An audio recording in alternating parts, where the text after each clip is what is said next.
como eu venho pedindo para que os irmãos leiam esses versos e se aprofundem nessa carta, porque é uma carta muito densa, muito profunda, que se nós mutuamente nos ajuntarmos para estar nos aprofundando nela, nós vamos receber muito mais daquilo que o Senhor tem para nós.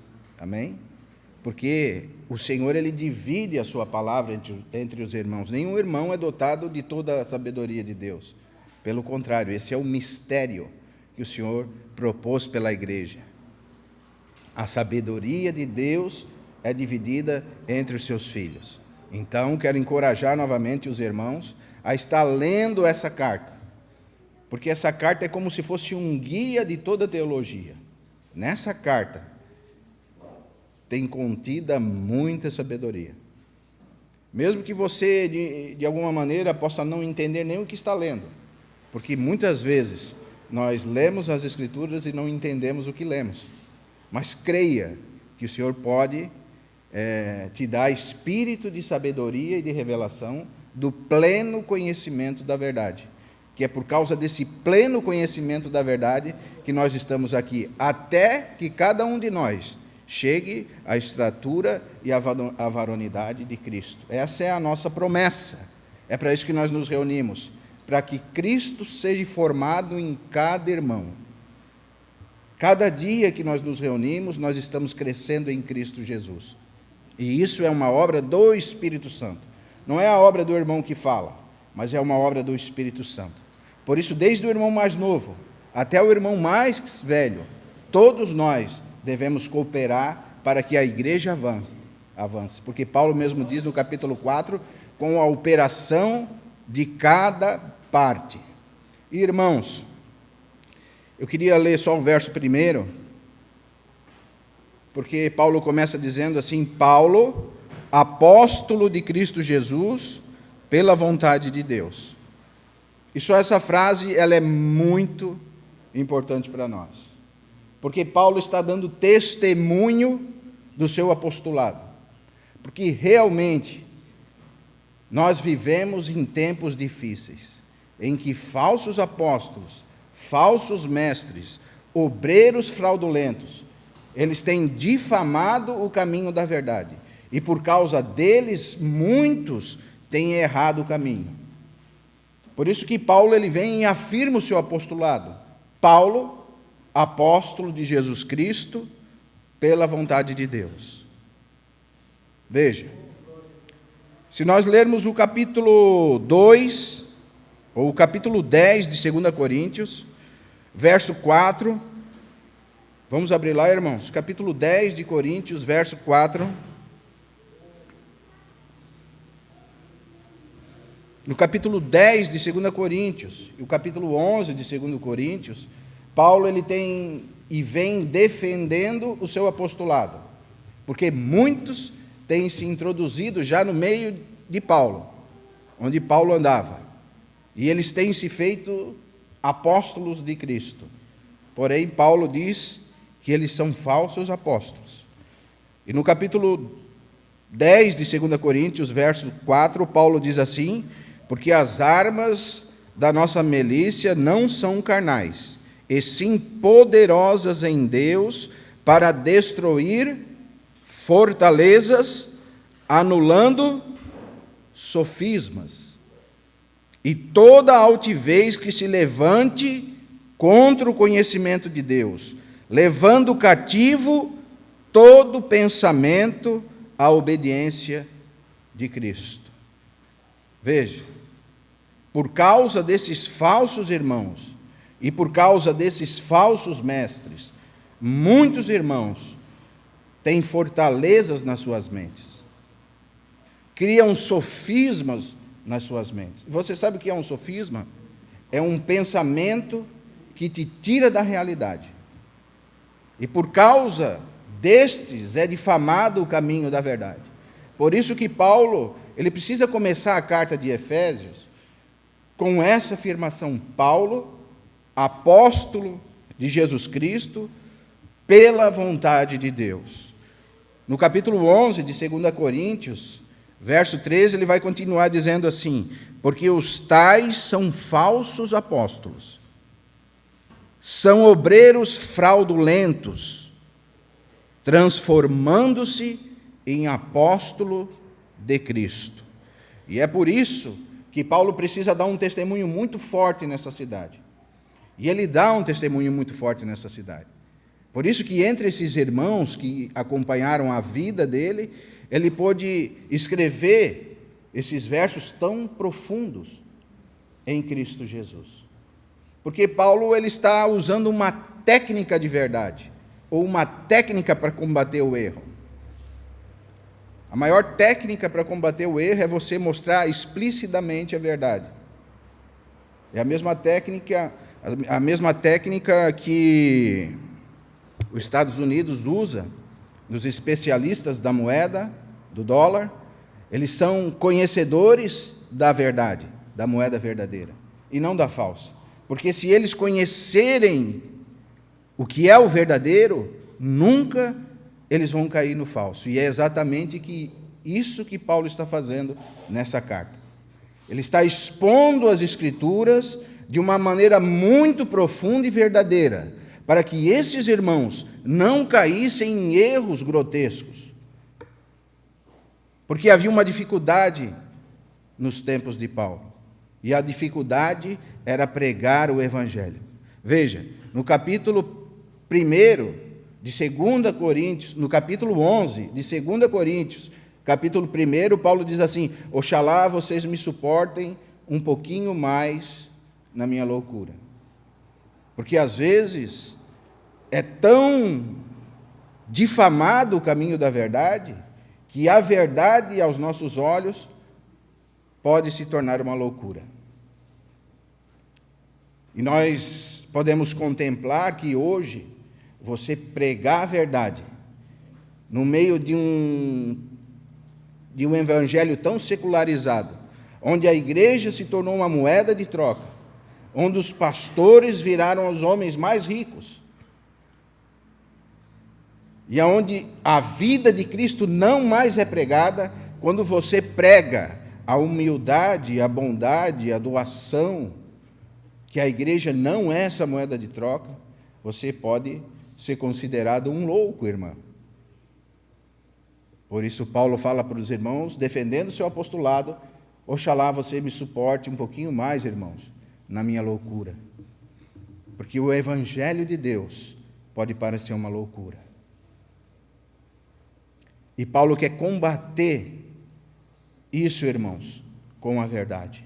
Por isso que ele escreve o livro aos Efésios. Mas ele tem propriedade para escrever aos irmãos.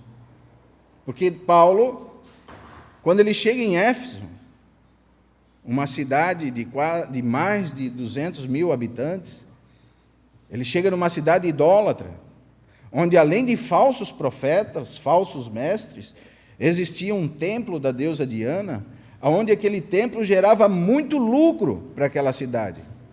É como as pessoas que vendem estátuas e santos, e pulseirinhas e coisas.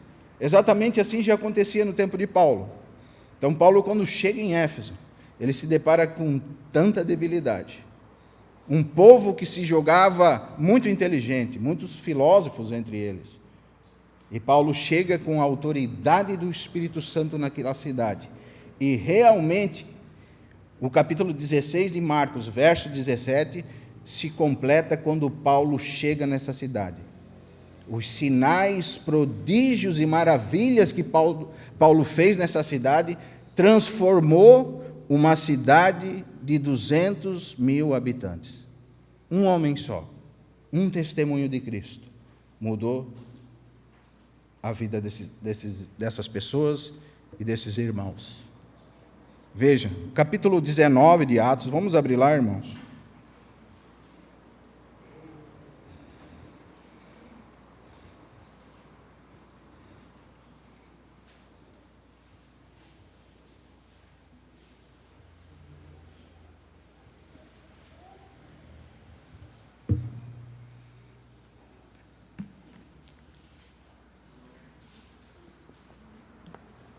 Você pode ler inteiro em casa, mas eu quero ler a partir do verso 11 com os irmãos.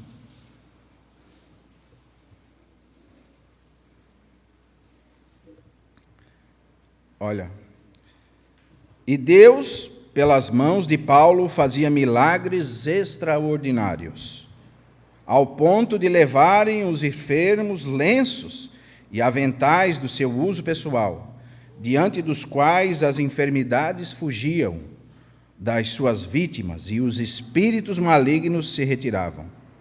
Veja, alguns dos judeus, exorcistas ambulantes, tentaram invocar o nome do Senhor Jesus sobre possessos de espíritos malignos, dizendo: conjuro-te por Jesus a quem Paulo prega.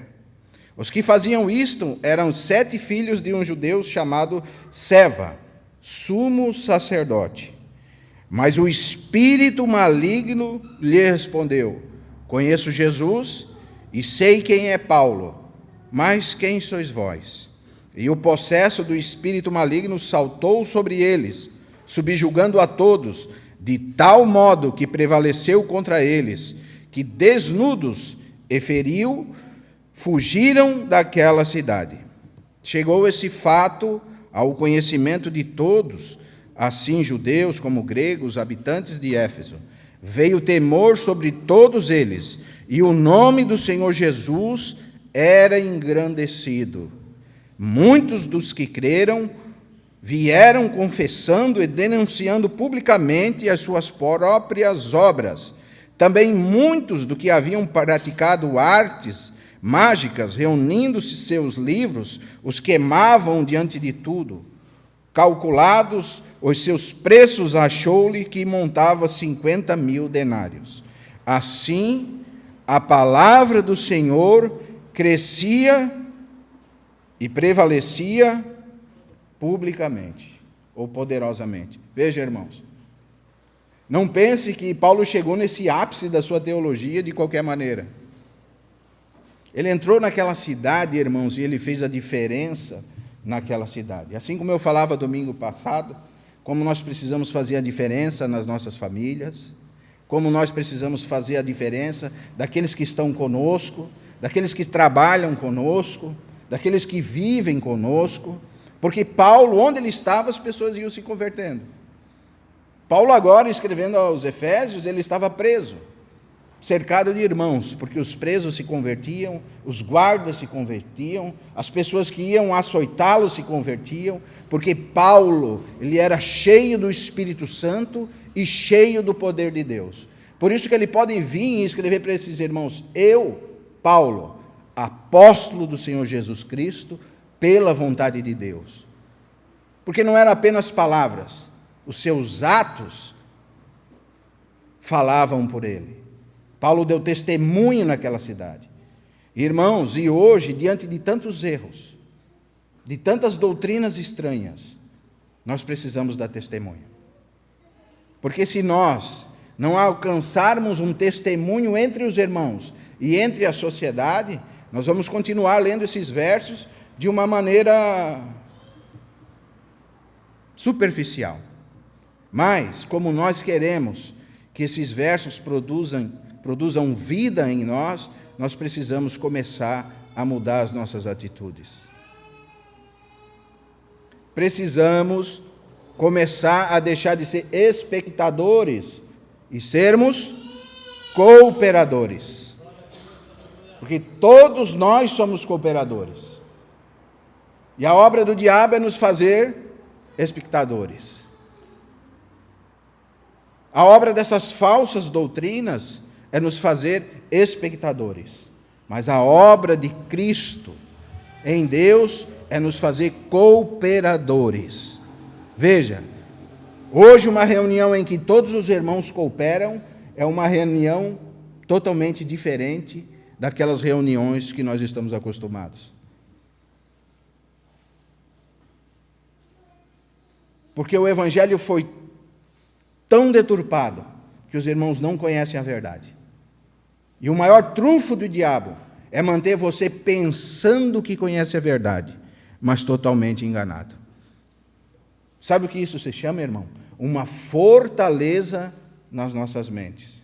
Por isso que Paulo, quando ele vai defender o seu apostolado, ele diz que o Espírito Santo ele é poderoso e a palavra de Deus é poderosa para destruir as fortalezas das nossas mentes. Irmão, por que eu não consigo cooperar? Porque talvez você tenha uma fortaleza na sua mente. E talvez a fortaleza na sua mente é que você fala errado, porque vocês acham que os irmãos falam muito bonito, mas você fala errado. Isso é uma fortaleza na sua mente, irmão. O Senhor, quando escolheu os seus 12, lembre-se disso, Ele escolheu as 12 pessoas mais despreparadas para servi-lo. E o Espírito Santo de Deus os preparou. Por isso que a Bíblia diz: esforça-te e eu te ajudarei. Todos nós precisamos cooperar com a obra de Deus. Dá testemunho, irmão. Paulo, ele começa essa carta dando testemunho do serviço dele. E ele mudou tanto a história dessa cidade, que ele foi tão perseguido, porque as pessoas começaram a queimar aquelas coisas que eles tinham, livros e imagens, e começaram a deixar de dar lucro para os seus senhores. Sabe por quê, irmão? Porque onde o evangelho é pregado, não há lucro. Um irmão que prega o verdadeiro evangelho, ele não faz dos irmãos uma moeda de troca.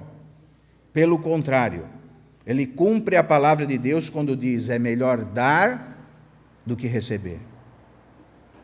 E é vergonhoso um servo de Deus falar em dinheiro, porque a palavra diz que, porventura, quando Deus te enviou, te faltou alguma coisa. Os servos de Deus, Deus não tem deixado faltar nada. Por isso, irmãos, a obra de Deus não depende de você, depende só de Deus. Agora, como você vai colher, como você está andando na casa de Deus, depende de você.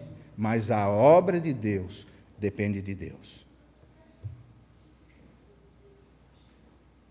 Veja que importante isso, irmão. Veja como nós precisamos dar testemunho de Deus onde nós estamos indo.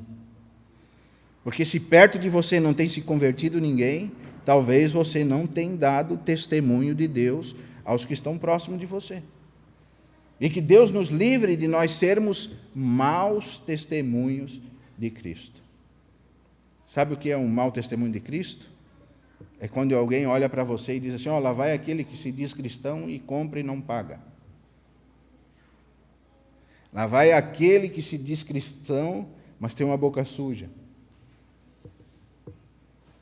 Lá vai aquele que se diz cristão, mas não pode ver uma mulher. Isso é um mau testemunho de Deus. E o mundo não precisa disso. O mundo precisa de irmãos verdadeiros, que são verdadeiras testemunhas de Cristo Jesus. E nós precisamos, irmãos, compreender com todos os santos tudo isso que o Senhor tem para nós. Mas primeiro nós precisamos mudar a nossa mente, mudar as fortalezas, os sofismas das nossas mentes. Muitos irmãos, quando nós estamos expondo as Escrituras, chegam em ponto que os irmãos se assustam. E perguntam: poxa, mas eu queria a minha vida toda que era assim, quer dizer que não é assim? É, irmão, infelizmente, muitos irmãos, eles vivem 40 anos reunindo, e ainda eles não alcançaram uma vida de maturidade com Cristo Jesus.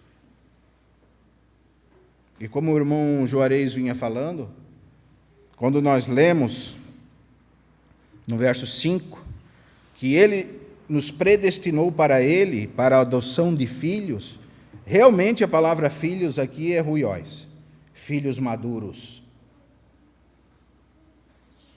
No grego nós temos duas palavras para filhos.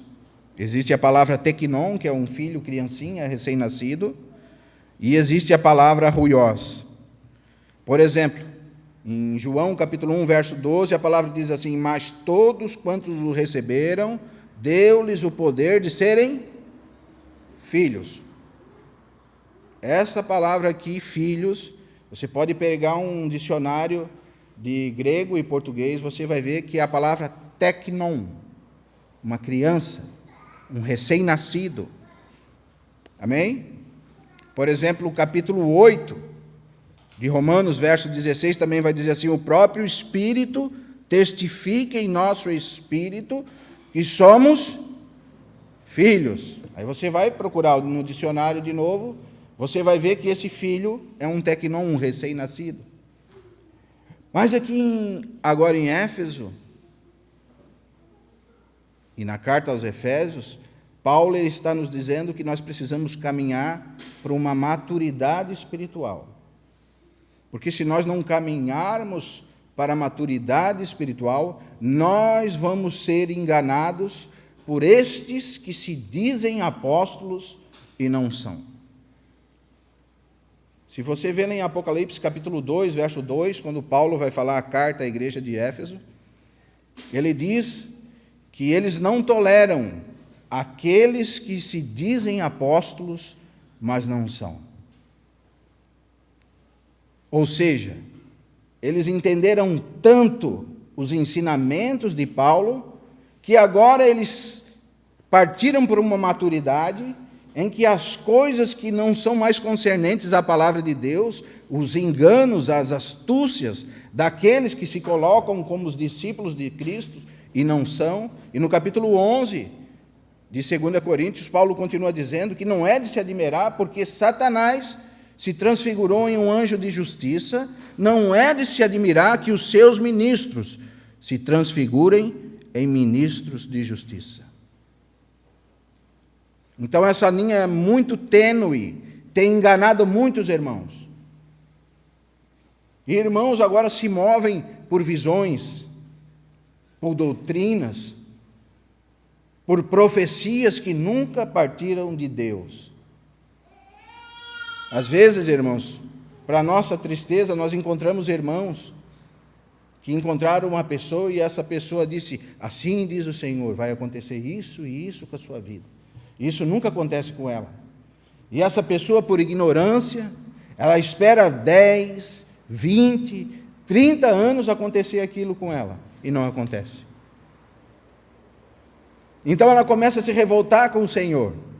Poxa, o Senhor não está cumprindo o que Ele falou. Irmãos, não deixem que essas coisas destruam a sua fé. O Senhor sempre cumpre com a sua palavra. O ruim é que o Senhor nunca falou isso para você.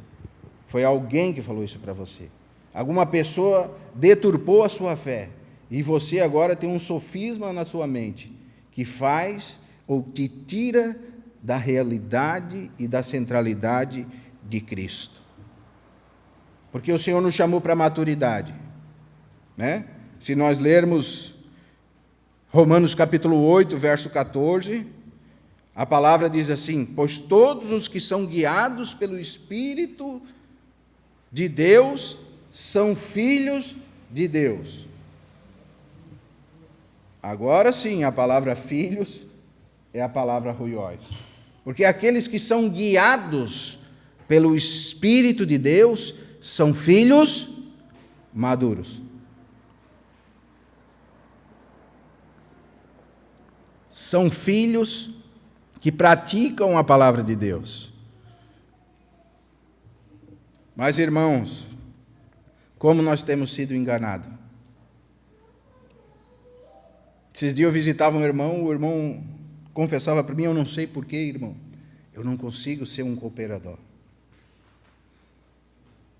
Irmãos, nós precisamos nos colocar em oração, nos colocar na comunhão dos irmãos, para que esses sofismas das nossas mentes caiam por terra, para que essas fortalezas caiam por terra.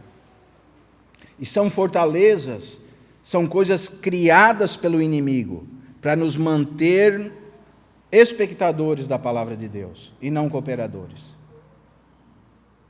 Irmãos, são fortalezas de muitas maneiras. Tem muitos que o diabo lhe prende no sentimento. E as pessoas consideram mais agora uma pessoa do que o próprio Cristo. Pessoas deixam de reunir porque eles consideram pessoas. E mesmo sabendo que o que eles têm praticado tem os afastados de Cristo, eles continuam ali, porque eles são presos nos seus sentimentos. E uma coisa que nós precisamos aprender do Senhor, que o Senhor não aceita pessoas presas nos sentimentos. O Senhor não trabalha em pessoas sentimentais, porque geralmente os sentimentais são meninos, levados ao derredor por todo o vento de doutrina. Então, se você fazer o irmão chorar, você ganhou o irmão. Mas o Senhor trabalha no espírito. Por isso que Paulo diz, o Deus a quem eu sirvo em meu espírito. Você tem o testemunho de Paulo, que era um irmão espiritual, que os sinais seguiam ele, que mudou a história de todos que estavam perto dele. E ele era um irmão que, além de ter todos esses testemunhos, ele era conhecido pelo um irmão que amava os irmãos.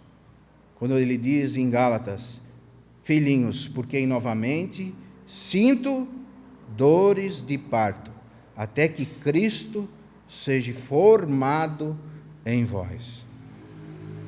Cristo precisa ser formado em mim e em você. Mas para que Cristo seja formado em mim e em você, nós precisamos ter essa cooperação mútua. Nós precisamos considerar. Lembra que eu falei domingo passado? Eu li Êxodo capítulo 3, quando Moisés se depara com aquela sarça que arde e não se consome. O que ele fez primeiro? Ele se achegou a Deus. E a palavra diz que quando nos achegamos a Deus, Ele se achega a nós. Tiago capítulo 4, verso 8. O que ele fez mais? Precisou de purificação. Ele se achegou de qualquer jeito. E, irmãos, não é de qualquer jeito que nós vamos alcançar essa plenitude de Cristo. Nós precisamos considerar que o ambiente que nós estamos é um ambiente santo. Por isso que Deus fala de dentro da sarça e diz para ele, tira as sandálias dos teus pés, porque o ambiente que tu está pisando é santo. E muitas vezes nós não conseguimos alcançar essa profundidade, porque nós não estamos considerando esse ambiente santo. Precisamos considerar. E Paulo, ele era um homem que dava tanto testemunho, irmão, que as pessoas que estavam perto dele se constrangiam, porque o que ele pregava era o que ele vivia. Eu lembro-me de um testemunho de um irmão russo, que ele chegou para pregar o evangelho numa cidade na Rússia, quando a cidade estava sendo perseguida, irmão Yakov. Ele chega naquela cidade, se aproxima de uma pessoa, e quando ele vai pregar o evangelho para essa pessoa diz para ele assim, não venha me falar de Cristo. Porque os pastores, os bispos, eles falam de Cristo, mas eles se envolveram com a política, eles se envolveram com o dinheiro, eles se venderam para Satanás pelo dinheiro, e eles pregam Cristo, mas eles mandam matar pessoas, e mandaram matar um parente dessa pessoa. E esse irmão ficou constrangido com aquela situação daquela cidade. E ele contou uma história para o irmão, e ele disse assim, meu querido, pense se eu pegasse a sua jaqueta, colocasse a sua jaqueta, e saísse daqui e fosse roubar um banco, e roubasse esse banco, levasse muito dinheiro para casa, e de longe os policiais terem me avistado, e eles reconhecem a sua jaqueta, e eles vão até a sua casa e te acusem de ter roubado esse banco. Chegam lá e te dizem, foi você que roubou o banco. O que você vai fazer? E a pessoa diz assim, eu vou negar, não fui eu que roubou o banco. Mas a pessoa já sabia onde o irmão queria chegar. E ela corta a conversa do irmão e diz assim, olha, não me venha com essa conversa, eu já sei onde é que você quer chegar. Eu não vou aceitar você falar de Cristo aqui dentro da minha casa. E realmente o irmão foi embora. Mas mensalmente, esse irmão vinha, visitava essa pessoa e dava testemunho de Cristo para essa pessoa. Durante vários dias, o irmão visitava essa pessoa. E um dia deu uma doença muito grave nessa pessoa, e novamente o irmão, como era de costume, vem visitar esse irmão, porque morreu o irmão. E ele chama a atenção do irmão Yaakov e diz: irmão, você tem vindo me visitar durante meses, você tem dado testemunho de Jesus Cristo durante meses, vejo a tua atitude e o teu amor que tu tens por mim.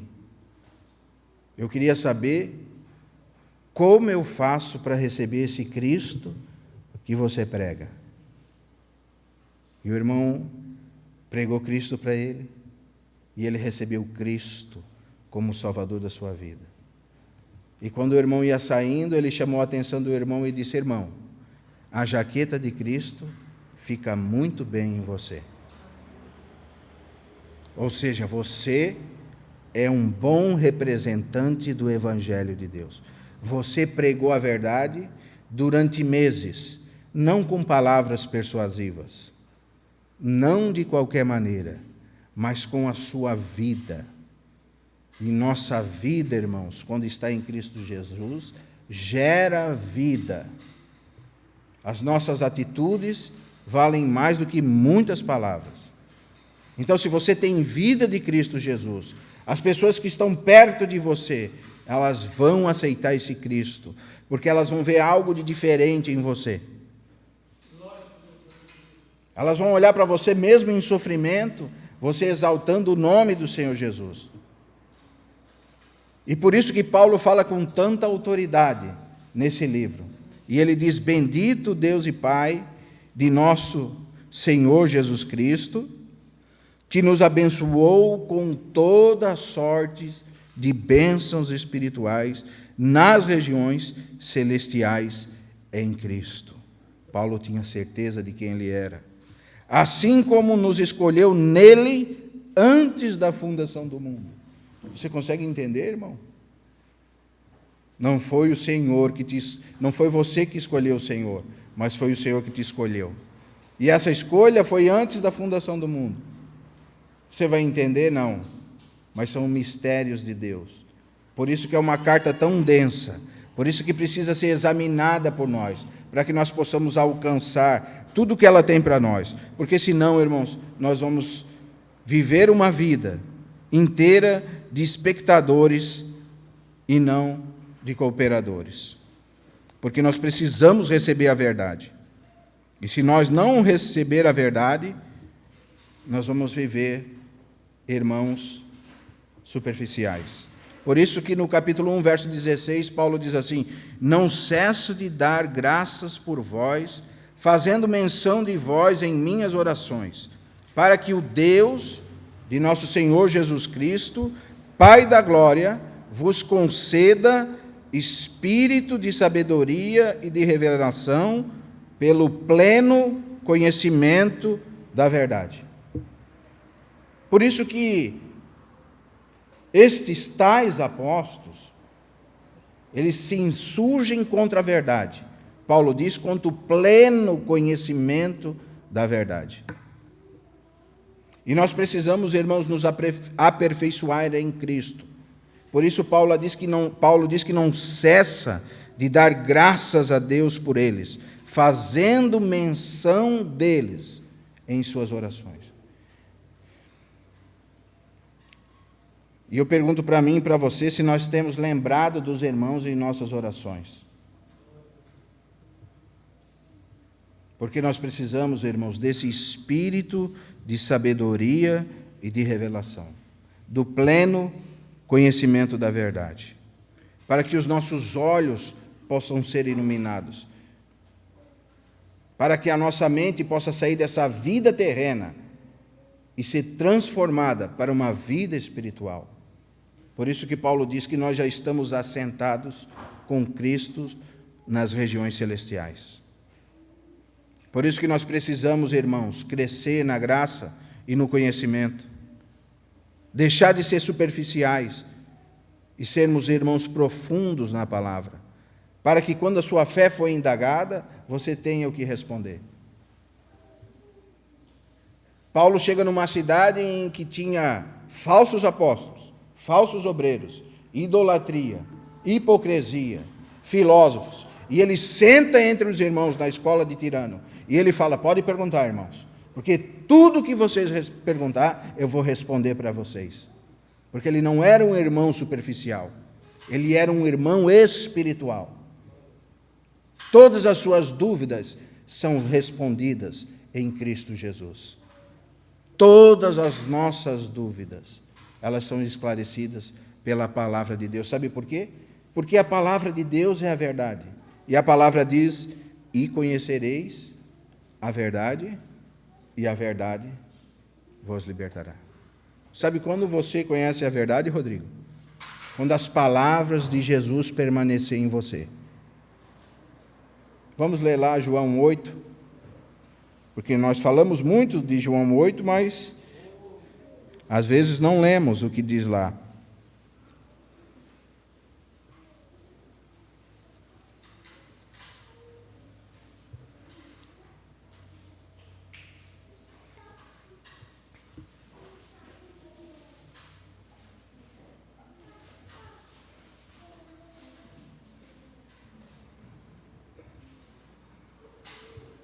Vamos ler o 31 antes do 32, irmãos? João 8, 31.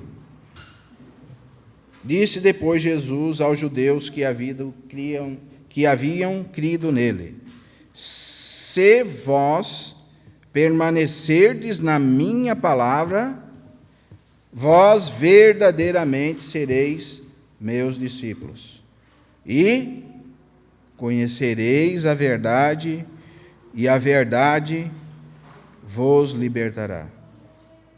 Então existe um propósito aqui. Como você vai conhecer a verdade? Se você permanecer na palavra de Deus. Ou se a palavra de Deus permanecer em você. Se você ter a palavra de Deus dentro do seu coração, então verdadeiramente você vai conhecer a verdade. E a verdade, ela pode libertar você.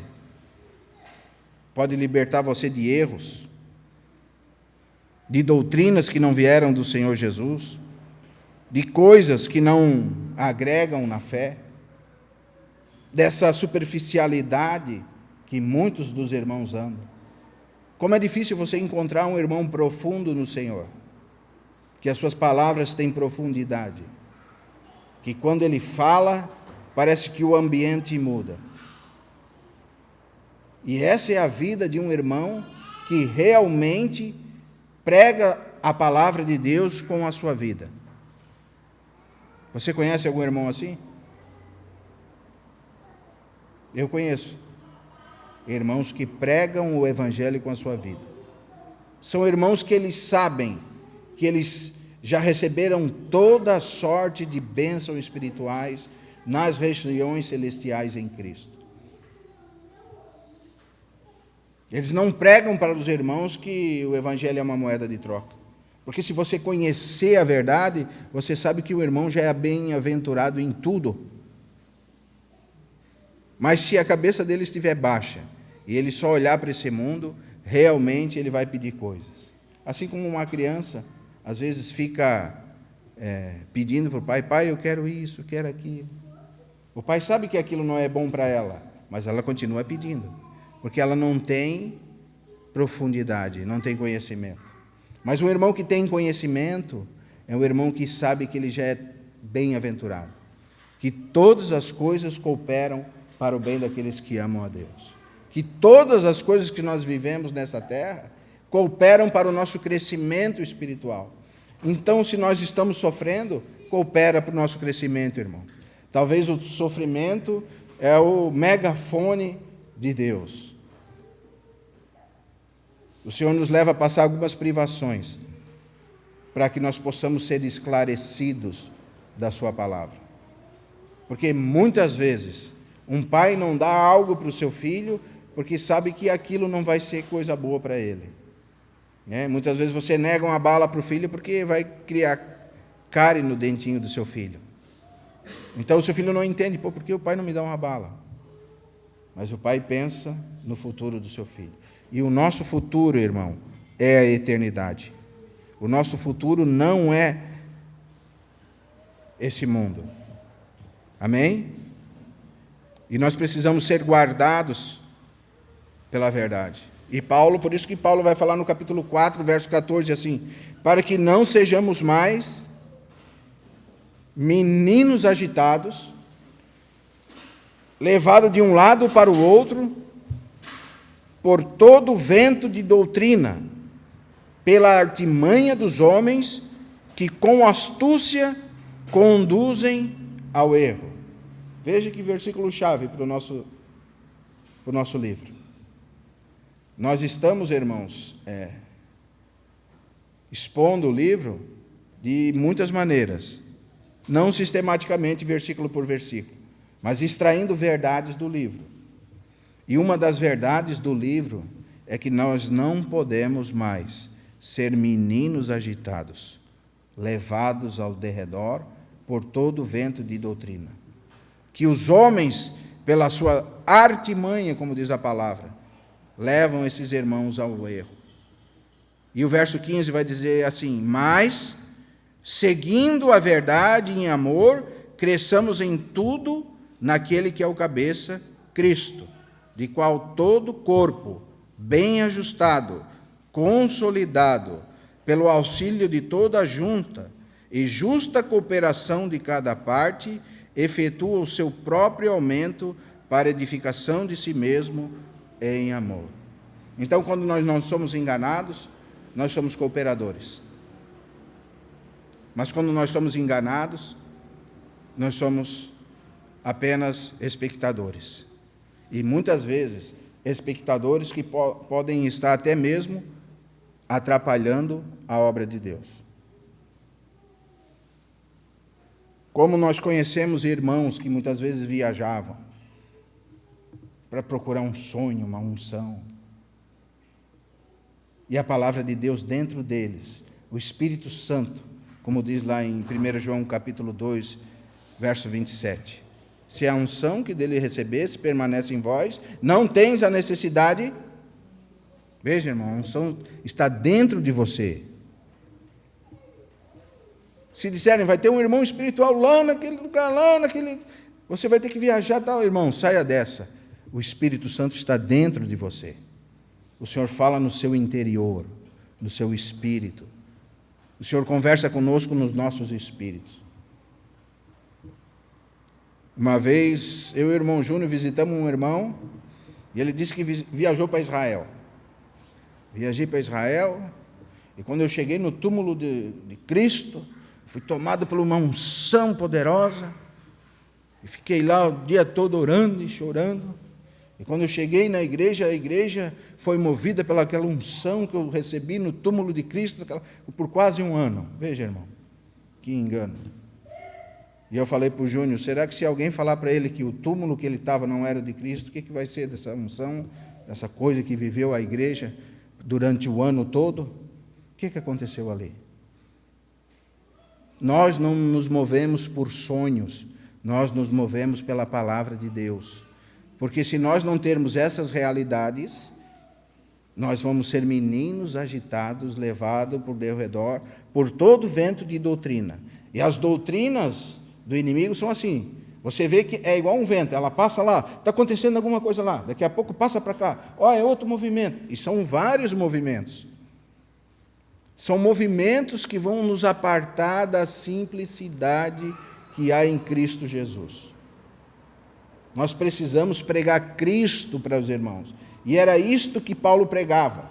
Paulo pregava com novidade de vida, Paulo pregava com humildade, com mansidão, com autoridade, expelia os demônios. Os demônios comentaram o nome de Paulo, conheço Jesus e conheço Paulo. E tu? Quem tu és? Veja, irmão, a autoridade que tem um homem que se move pela palavra de Deus. que foi chamado pela palavra de Deus, foi chamado por Deus e que vive uma vida de santidade diante do Senhor Jesus. Veja como muda as circunstâncias do lado dele. Ele estava tão usado por Deus que até os objetos que ele tocava, as pessoas eram curadas. Por quê? Porque estes sinais seguirão os que crêem.